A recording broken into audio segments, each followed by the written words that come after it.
Hi Mystics, welcome to another deck unboxing of the Adventure Tarot, a road trip inspired deck for self-discovery and belonging. The author is Elizabeth Su and artwork by Jenny Chang.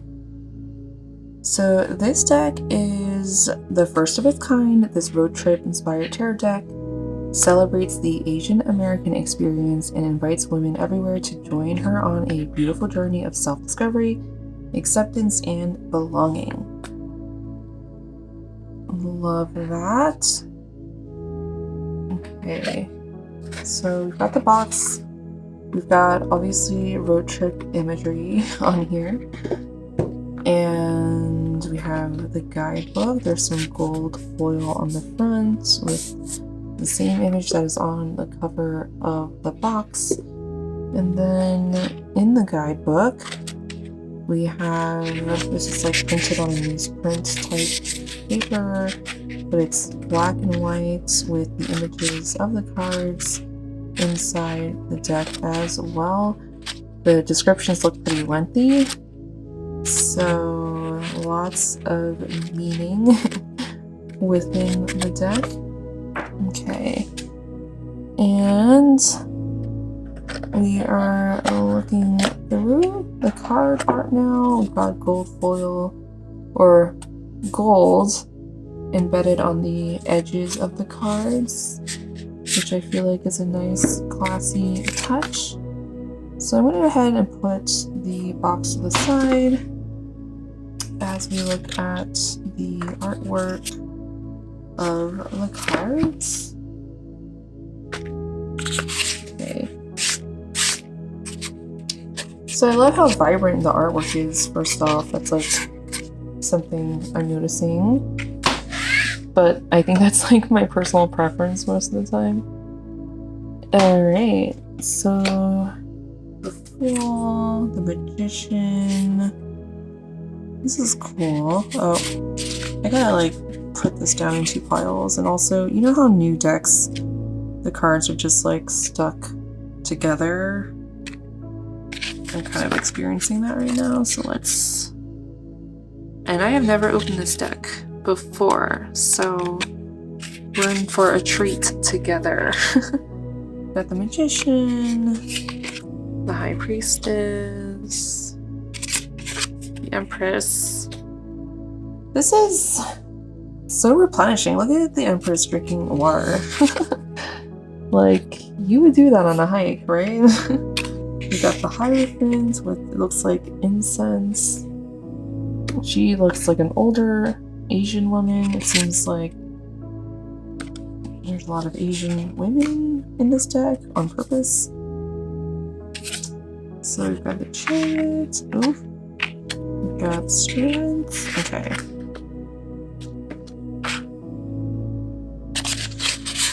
The Hermit. Wheel of Fortune. Justice. The Acrobat, which I feel like is the hanged man or woman. Got Death.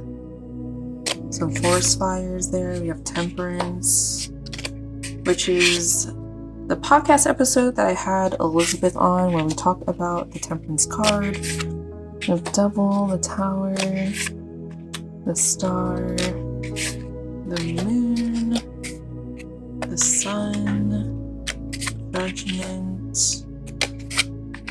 the World,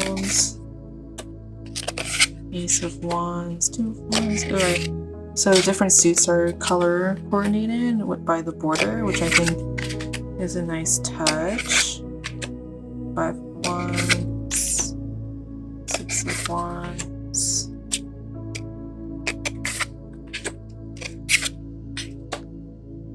I know this is Asian women specific, but I feel like anyone can relate to this journey, right?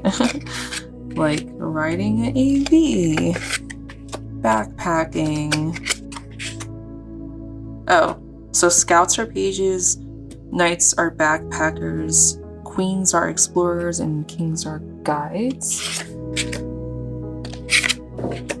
So that's a little, I think, different from your typical tarot deck.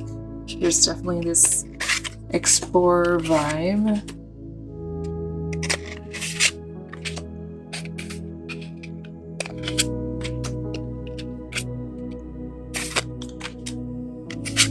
The cup suits feels very relaxing. I think it's all the blue. Then we have the sword suits, which are in purple. There are some differences here, like this Three of Swords usually has like a big heart, but instead it's a hand with the 3 swords.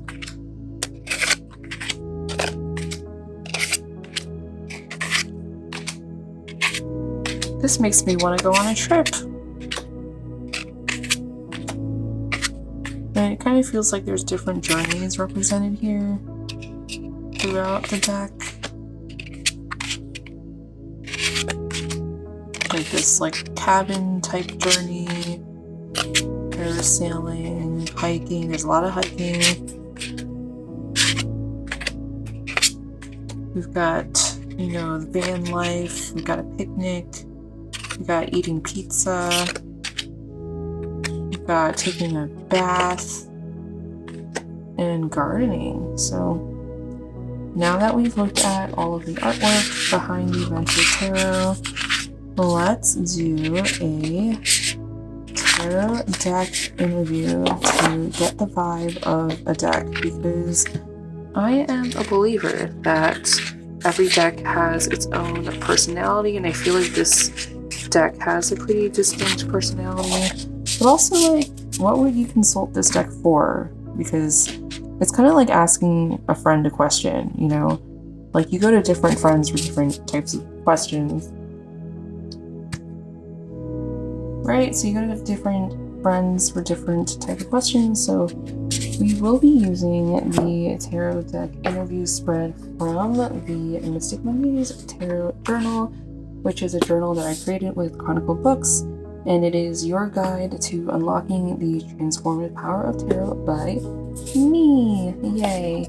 So you'll get keywords and meanings for each card, and you can log in the meanings that you have for each card. There's also activities, and you can log spreads in here. You can draw cards. There's a lot you can do in this tarot journal, but today we're doing a tarot deck interview based on this spread that I created here. And if you want to try this spread out for yourself, you can go to mysticmondays.com and view the blog post where I post the tarot deck spread for you to use on your own.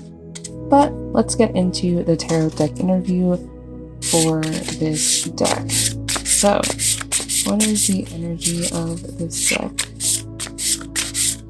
What is the energy of this one? Scout of Wands, which Scout are pages. And number 2, how can this deck best support me? How can this deck best support me? The Acrobat, which is the Hanged Man or Woman. And then we have number 3, what is this deck's strengths? And this one really wanted to come out, so 8 of Cups. I'm only going to take 8 of Cups for this. And then what is this deck's weakness is number 4. We've got Ace of Cups. The cards are so beautiful. Number 5. In what realm will we best communicate? 10 of Swords. Interesting. And then number 6, how will our relationship develop? Explorer of Pentacles. So I do believe this is King of Pentacles or Queen of Pentacles. I'll have to look in the guidebook to see.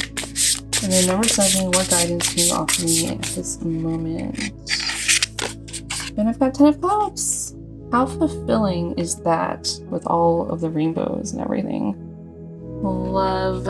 Okay, so first let's look at what Scout of Wands means. For number 1, what is the energy of this?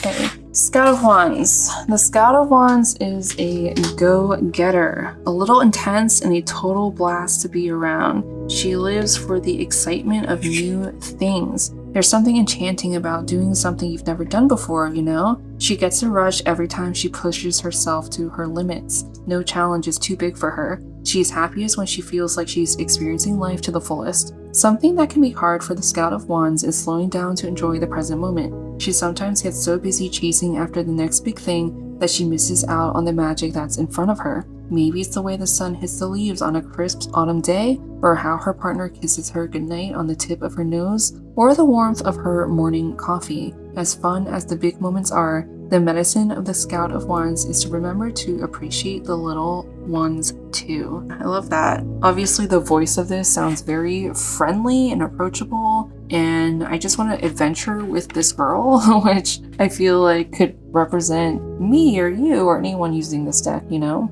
I feel like this deck is great if you're like wanting to go on a new adventure, which obviously speaks to the Adventure Tarot, right? And then number 2 is how can this deck best support me? And we've got the Acrobat. So if you can laugh, if you can't laugh, you'll cry. The Acrobat comes cartwheeling into your spirit with a little bit of levity. We cannot take the journey too seriously, otherwise it will 1000% crush us. The Acrobat embodies the kind of wanderlust spirit of your early 20s. The world is my oyster and we love to see it. She's not waiting around if something doesn't feel good because seriously, life is too damn short. The medicine of this card is the ability to be adaptable. Things won't always go our way and we have to be able to adjust. The Acrobat is an amazing observer and helps us identify where in our life we could stand to be more flexible. With her energy, we have greater mental agility, seeing beyond black and white thinking, staying open to life's endless possibilities. This is the card to turn to when you need a love nudge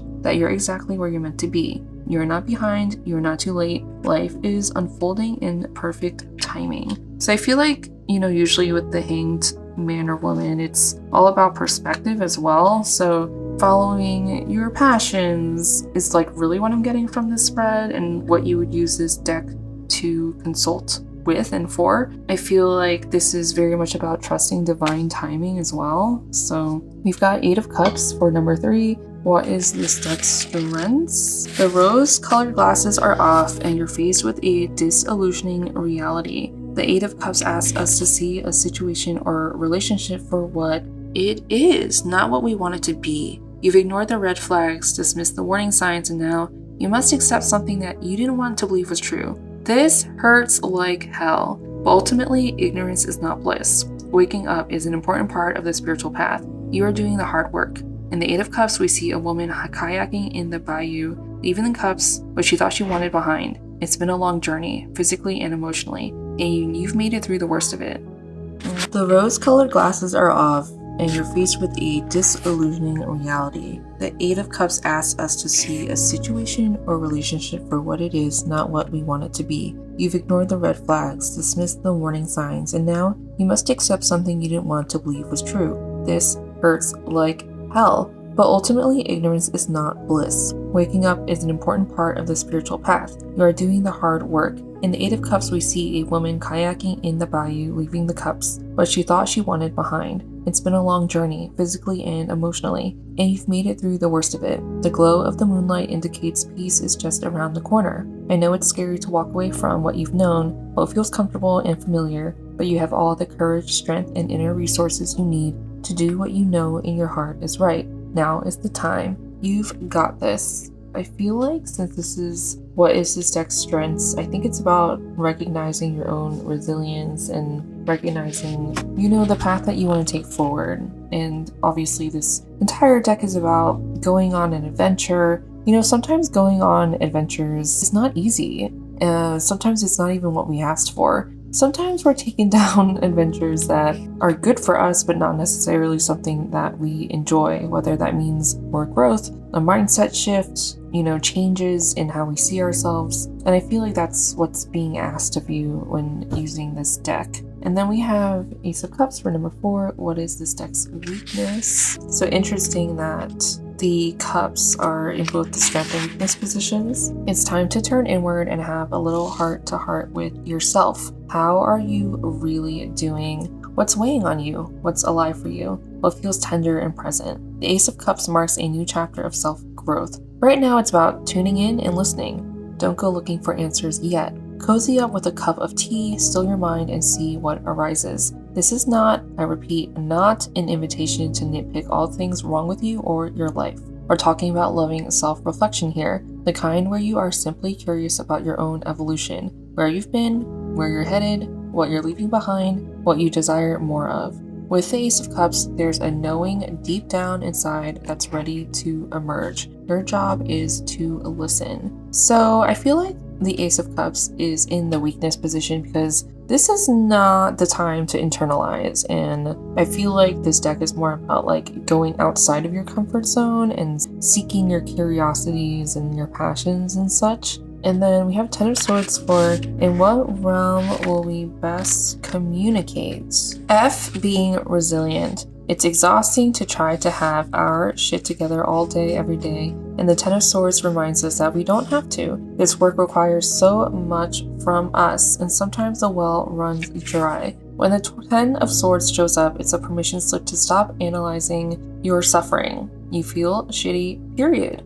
Full stop. There doesn't need to be any sort of spiritual lesson. This doesn't have to be an opportunity to do shadow work. It doesn't matter if this is about your attachment style or intergenerational trauma or being an empath or what your astrological chart says or if your chakras are aligned or your human design. You can just exist. Is that not a relief or what? Here we see a woman sitting on the ground completely spent. Her swords scattered around her are being buried by the falling leaves, symbolizing this period of integration. Not everything needs to be processed on an intellectual level. You've already done the hard work. Now you can just rest and let the healing take place without lifting a finger.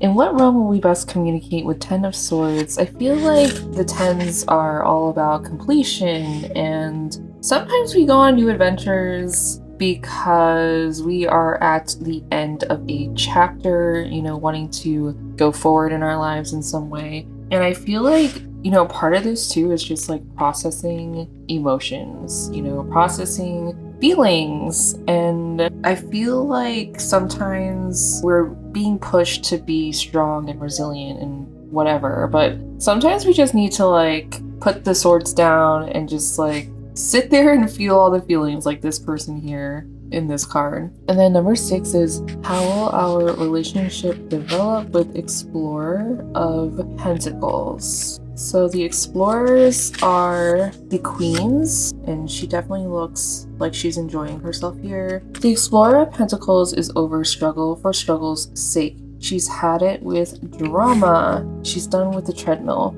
She no longer wears her stress as a badge of honor. The Explorer of Pentacles is here to enjoy herself. She doesn't care how much she paid for something, or what commitments were made, or how prestigious an opportunity is. If it's not a hell yes, it's a hell no. This card brings to the surface how often we find ourselves addicted to suffering and skeptical of joy. If there's anyone who wants to rewrite this narrative for us, it's the Explorer of Pentacles. She firmly believes we're put on this planet to feel good. When this card appears, it's a sign to cultivate more pleasure in your life.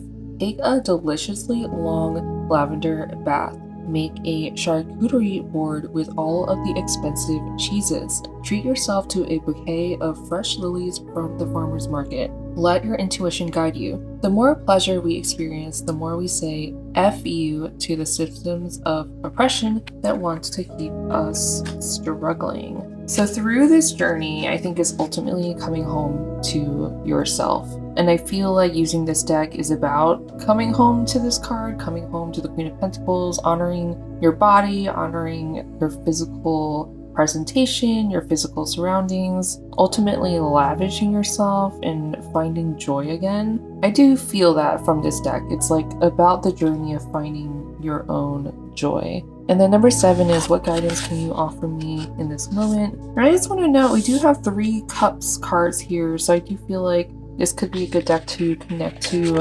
emotionally as well. So 10 of Cups. Oh, and we have 2 tens, so definitely like end of a chapter, good to consult like what new adventure you want to go on. So Ten of Cups says, I see you and all that it's taken to get you to where you are today. The Ten of Cups gives us space to reflect on our journey as a whole. All that's been gained and all that's been lost. The road has not been easy, but holy shit, here you are, still standing, still breathing, clearer than ever about who you are. You've been tested time and time again, and damn, have you shown up for yourself or what? When the Ten of Cups appears, it's an invitation to honor your younger selves. This card speaks to you that feeling of aliveness when we are finally able to move through the world as a whole person, when we've stopped rejecting parts of ourselves we don't like, when we make room for all of our emotions, when we treat ourselves with kindness. The Ten of Cups is a testament to the positive changes that can happen in our lives when we stop trying to control others and focus on our own healing. With this card, we celebrate the most important relationship of all,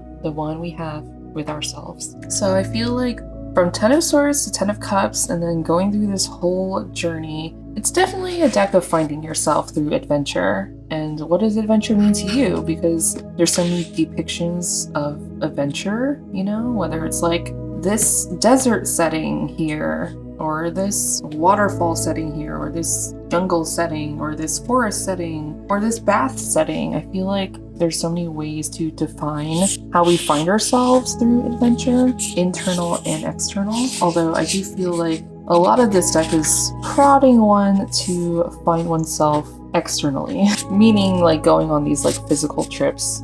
Okay, so I like to end the deck unboxings with a collective card pull.